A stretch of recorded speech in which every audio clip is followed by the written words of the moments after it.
Satu lagi profesor yang harus pakai baju oranye alias menjadi tersangka adalah Profesor Ikrar Nusa Bakti yang meyakini bahwa ijazah Jokowi adalah palsu, dan dia meyakini bahwa Amin Rais adalah yang benar. Dan inilah pernyataan Ikrar Nusa Bakti. Iya, kayak kasus ijazah aslinya Jokowi aja. Kalau buat saya, ya, saya sebagai seorang akademis. Emang ada yang asli ijazahnya ya? Karena kan nggak ditunjukin tuh, katanya hilang. Itu. Ya, jadi begini ya, kalau saya masih mengikuti jalan pikiran Amin Rais dan juga jalan pikiran dari teman-teman seperti Roy Suryo dan kemudian Dr. Tifa Nipah itu juga ya, iya, ahli forensik. Ya. Dan Anda lihat ya, yang ngoceh ini semuanya alumni UGM. Ya. Itu yang mereka mengatakan diduga jasanya Jokowi itu palsu. Jadi gini, masih diduga ya? Oh iya, gini Bung, kalau Anda juga dulu kuliah ya, saya pernah kuliah ya, kita itu untuk menjadi sarjana itu kan ada yang namanya semesteran. Iya. Nilai semesteran ada. Dikumpulin itu yang kemudian menjadi transkrip nilai. Dari semester 1 sampai kalau saya dulu sampai tingkat 5 ya, berarti 10 semester ya. Nah ini juga begitu, harusnya ada dong ya transkrip nilainya itu satu. UGM juga dulu punya yang namanya KKN ya, kuliah kerja nyata. Apakah kemudian dia ikut di kampung mana, siapa menjadi temennya? Ini kan katanya ada 10 kemarin yang datang di ruang itu, katanya mereka itu bareng kok KKN-nya. Kita tanya di kampung mana, ini yang pertanyaan teman-teman dari UGM kan seperti itu. Kemudian kalau dia bilang ini ada skripsinya, skripsi itu pasti ya kalau zaman dulu ya ketika kita menyerahkan skripsi itu ada paraf. Yang namanya lembar pengesahan ya. Jadi satu misalnya pembimbing utama, pembimbing kedua, ketua sidang, penguji pertama, penguji kedua, tanda tangan, tanggal berapa dia tanda tangan. Ini yang punyanya Jokowi nggak ada. Setelah 3 orang doktor dari UGM dan seorang profesor dari Universitas Sumatera Utara, kini satu lagi profesor dari UI yaitu Profesor Ikrar Nusa Bakti, guru besar senior yang juga peneliti. LIPI menyatakan bahwa ijazah Jokowi palsu. Prof. Ikrar mengatakan, saya yakin seyakin-yakinnya ijazah Jokowi palsu. Hal itu diungkapkannya dalam podcast Sentana TV. Prof. Ikrar lebih lanjut mengatakan bahwa jika pihak UGM tetap membela Jokowi, maka mereka melakukan perbantuan terhadap tindakan kriminal. Dia juga mengatakan bahwa PDIP harus bertanggung jawab sebagai pihak yang mengusung Jokowi di Pilkada dan Pilpres. Namun di kesempatan lain, Ketua Umum PDIP sudah menyampaikan permintaan maaf atas kesalahan itu. Demikian dijelaskan Prof. Ikrar. Selanjutnya, guru besar itu memberikan analisis kenapa ijazah punya Hari Mulyono tetapi foto yang dipakai bukan foto Jokowi. Karena pada 2018 Jokowi udah ketuaan untuk diambil foto dan dia tidak memiliki pas foto lama. Maka digunakan pas foto keponakannya, yaitu Dumatno yang mirip Jokowi. Prof. Ikrar di akhir podcast kemudian mengatakan bahwa Gusti Allah mboten sare dan kebenaran akan menemukan jalannya. Nah, di tengah kegaduhan politik seperti ini, muncul pula satu informasi terbaru, baik yang berasal dari Dr. Tifa, Dr. Rismon, ataupun dari Roy Suryo. Salah satu yang paling menarik itu adalah ungkapan yang dibuat oleh Dr. Tifa dan kemudian menjadi viral karena ini juga dikutip dan kemudian juga disebarluaskan oleh teman-teman lain ya, khususnya yang berasal dari Yogyakarta. Yang dipertanyakan adalah persoalan foto ya. Foto itu adalah foto pengantin ya, yang kita juga tidak begitu jelas siapa yang menjadi pengantin, tapi yang jelas di sebelah kiri atau kalau kita lihat dari posisi pengantin tuh sebelah kanan pengantin itu ada pasangan ya, yang itu adalah Hari Mulyono dan juga istrinya. Di situ kemudian ada juga seorang ibu-ibu yang boleh dikatakan mendampingi mereka. Di sebelah kanan ya, atau kemudian kalau kita lihat posisi dari sebelah kiri, itu juga ada foto Dumatno ya, dan istrinya dan Dumatno itu menggendong putranya. Ya. Dan di dalam dialog pada tayangan YouTube tersebut, ya, itu dikatakan bahwa Hari Mulyono ini adalah adik ipar dari Jokowi, ya, yang kemudian meninggal pada tahun 2018.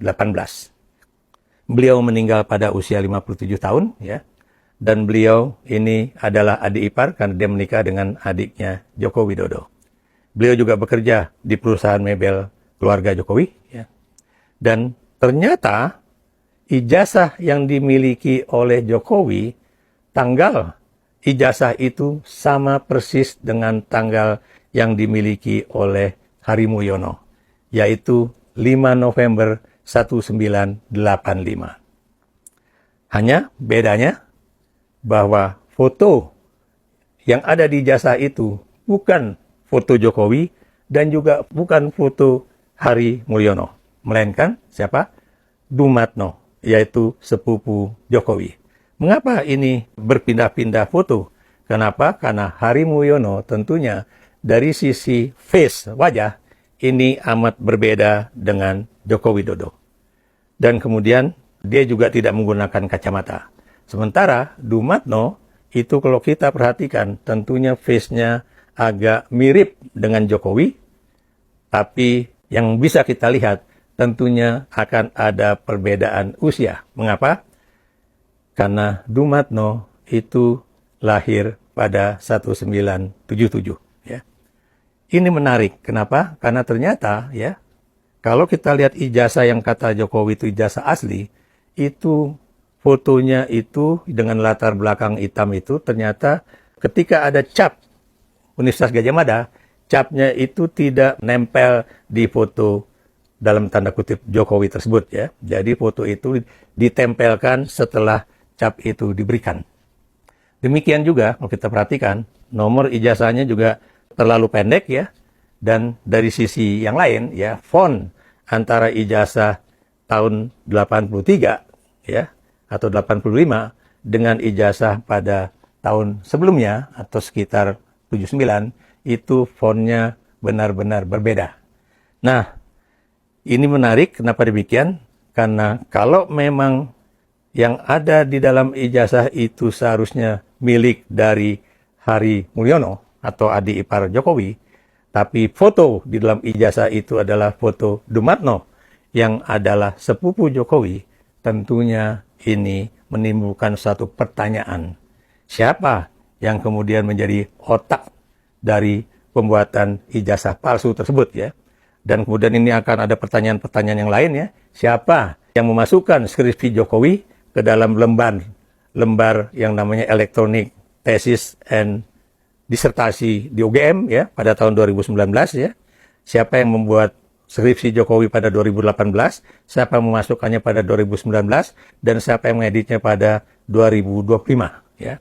Sekarang juga ada perkembangan baru, yaitu bahwa beberapa tokoh pimpinan Universitas Gadjah Mada, dari rektor, wakil rektor, dan juga bahkan seseorang yang diaku-aku oleh Jokowi sebagai pembimbing dia, ya, ini juga sudah mulai dimasukkan sebagai orang-orang yang menjadi target bahwa mereka harus bertanggung jawab terhadap persoalan ijazah asli ataupun palsu Jokowi. Nah, sekarang juga ada satu perkembangan baru bahwa yang namanya Mabes Polri, ya, Mabes Polri, Bareskrim Mabes Polri, ini juga sedang melakukan suatu pengkajian ataupun penyidikan, ya, mengenai ijazah Jokowi tersebut, ya. Menarik nih. Kenapa menarik? Kalau ternyata Bareskrim Mabes Polri menyatakan bahwa ijazah Jokowi itu asli, pertanyaan muncul kemudian, kalau memang itu asli, tentunya kertasnya akan bisa dicek, ya, secara kimiawi, apakah ini kertas tahun 1980-an, ya, untuk terbit ijazah 1985, satu. Kedua, apakah kemudian fotonya itu akan dipasang foto Jokowi, yang berarti berbeda dengan foto-foto yang ada di ijazah Jokowi yang katanya itu asli. Itu satu. Kedua, kalau ternyata ijazah ini sama dengan ijazah yang selama ini disebut sebagai ijazah aslinya Jokowi, ini berarti para penyidik di Bareskrim Mabes Polri bukan mustahil akan dituduh melakukan suatu perbantuan di dalam tindakan kriminal yang dilakukan oleh orang-orang yang membuat ijazah palsu Jokowi tersebut, ya. Menarik. Kenapa demikian? Kalau kita ingin supaya saya masih akan melanjutkan apa yang terjadi dengan persoalan ijazah palsu dan juga ijazah asli Joko Widodo. Ada juga yang mengatakan bahwa isu ini adalah isu untuk mengalihkan perhatian ya kita pada persoalan yang harusnya sudah bisa dihentikan, tapi kemudian ada persoalan lain yang kemudian bisa kita selesaikan bersama. Tapi buat saya ya, sebagai seorang pendidik yang juga garis dalam kajian ilmiah saya lebih mendekatinya dari pendekatan idealis ya, bukan pendekatan realis ya. Walaupun saya juga adalah seorang yang konstruktivis ya. Dalam arti kata bahwa saya ingin melihat bagaimana idealnya dalam melihat Indonesia ataupun dunia, bukan atas dasar siapa yang kuat itulah yang menang ya.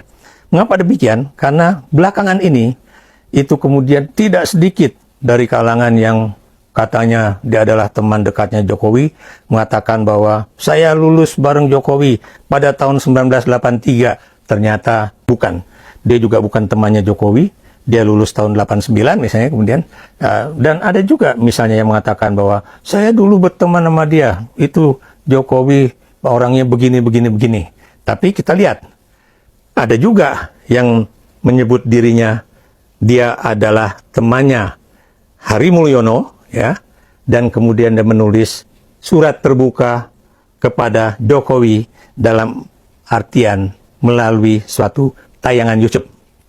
Dia mengatakan misalnya, kalau memang Jokowi itu satu angkatan dengan kami ya, itu tentunya ketika dia sebagai orang terkenal di Republik ini mengundang diadakannya reuni, itu reuninya pasti dihadiri oleh banyak orang. 1.1. Kedua, tentunya reuninya ini juga bukan kemudian salam-salaman yang kaku dan kemudian pakai menyebut diri, saya ini, saya si A, saya si B, saya si C, tapi seperti juga reuni-reuni yang biasa dilakukan oleh teman-teman mahasiswa ataupun teman-teman SMA, itu pasti langsung merangkul cipika-cipiki atau kemudian sambil mukul pundak, pasti baik itu dalam bahasa Jawa ataupun dalam bahasa Indonesia atau dalam bahasa Betawi ataupun dalam bahasa Bali pasti nanya, apa kabar lo?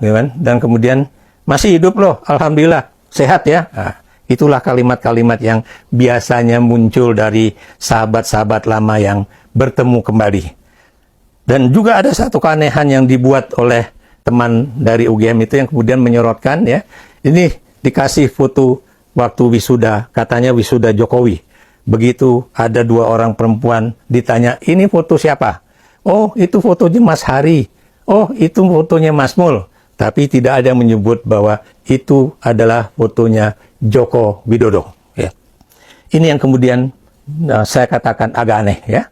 Dan kemudian walaupun misalnya Jokowi mengatakan bahwa ijazah saya dibilang palsu, ini menghina saya, benar-benar penghinaan terhadap harga diri saya, bla bla bla ya. Dan kemudian katanya Jokowi sudah melaporkan beberapa orang ke Polda Metro Jaya dan kemudian mereka benar-benar melakukan penghinaan atau kemudian fitnah atau hoax tentang Jokowi, tapi ternyata ketika satu persatu orang itu dipanggil oleh Polda Metro Jaya, ternyata tidak ada misalnya kalimat mengenai mengapa mereka dipanggil ke Polda Metro Jaya.